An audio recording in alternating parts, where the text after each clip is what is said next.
hacia lo mejor. No existen dos tipos de moral política, una moral de la oposición y una moral del poder. Solo existe una moral. Oiga, este señor no es puertorriqueño ni es. Este señor no responde al pensamiento político puertorriqueño. Este señor está respondiendo a valores del reino. Solo existe una moral, la moral como tal, la moral de los mandamientos de Dios, que no se pueden dejar en la cuenta ni siquiera temporalmente a fin de acelerar un cambio de situación. Solo se puede construir construyendo, no destruyendo. Es la ética política de la Biblia, desde Jeremías hasta Pedro y Pablo. Me gustaría saber qué consejos le dan los religiosos a nuestros estudiantes universitarios. Es interesante que siga con el mismo discurso. No, es que viene de ahí. Ahora, fíjense qué interesante. El cristianismo es siempre un sustentador del Estado, en el sentido de que él realiza lo positivo, el bien que sostiene en comunión los Estados.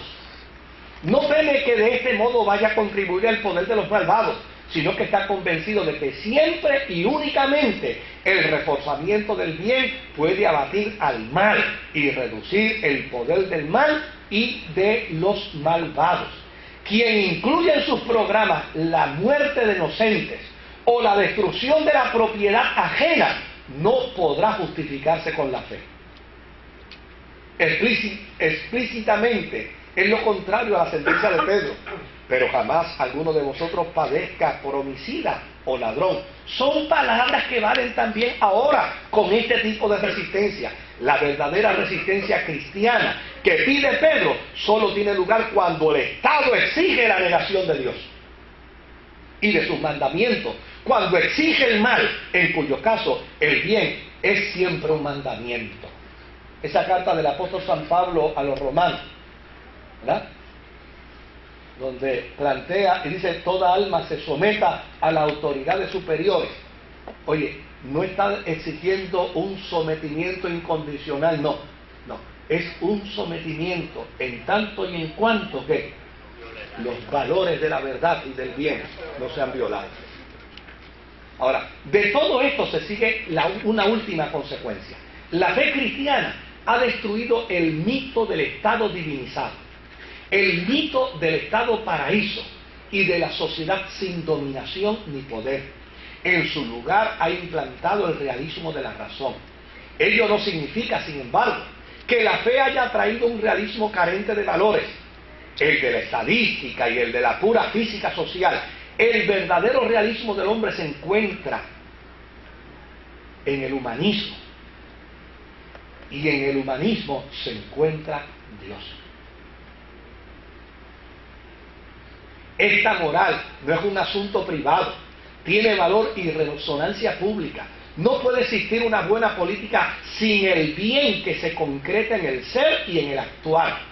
Lo que la Iglesia perseguida prescribió a los cristianos como núcleo central de su ethos político debe constituir también la esencia de una actividad política cristiana.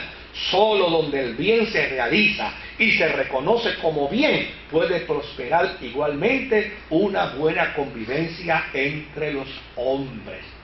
El cosme sobre el que gira una acción política responsable debe ser el hacer valer en la vida pública el plano moral, el plano de los mandamientos de Dios. Si hacemos así, entonces también podremos, tras el paso de los tiempos de angustia, comprender cómo dirigida a nosotros personalmente estas palabras del Evangelio. No se turbe vuestro corazón, porque por el poder de Dios estáis custodiados mediante la fe para vuestra salvación. Esa es la carta de un distinguido sacerdote católico, teólogo de la Iglesia Católica, y que, porque dijo algunas cosas en algún momento dado que no fueron convenientes, no llegó a la posición papal. Tú eres el Papa, ¿no? ¿Ah? Eres el Papa, ¿no? No, No, Ratzinger no es el Papa. El Papa se llama... No, el nombre verdadero el que lo es... decía bien claro era el que murió. ¿Ah? No, el que se murió. ¿Es el Papa? ¿Él es el Papa? Sí. ¿Cuál es el Papa? Se murió bien. El... Tuvo un pequeño tiempo, ¿verdad? Sí. Ah, No, pero es el Papa. por eso. Ratzinger El Papa, pero es el Papa. él no tuvo. Pues este es el documento del Papa. Antes de ser Papa. Y aquí está.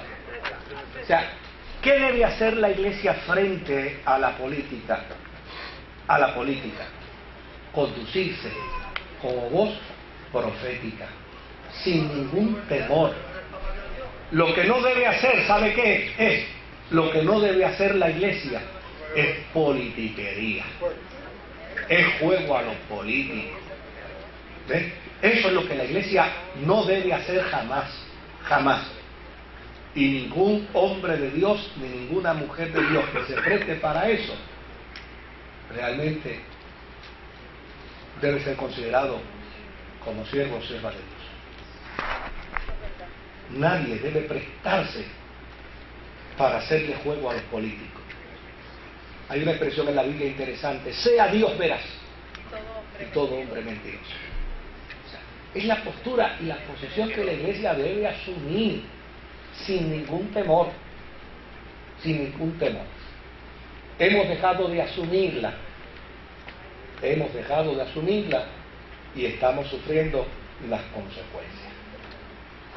Ahora, escucha, adelante.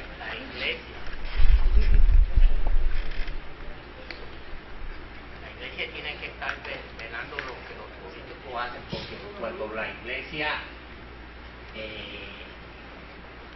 no vela, por ejemplo, la ley del aborto, si un político que está a favor del aborto, la iglesia no dice nada, entonces con su silencio la iglesia está aprobando el aborto. Lo que pasa es que el problema es más que el aborto. El problema es más que el aborto. Mire, yo siempre he sido postulante de que la voz profética de una iglesia en medio de una sociedad no necesariamente tienen que ser los pastores. Pastor, ella encontró en el internet Sí. que se llamaba Ratzinger, el Papa de ahora. El Papa de ahora, sí, es Joseph Ratzinger. Es que acuérdense, yo no soy católico, crean las dificultades a veces, ¿no? Este era un Sí. católico. Ahora, es interesante, oiga bien, escuche bien, es interesante que uno de los problemas que tenemos y una de las dificultades que tenemos hoy en día, es la siguiente.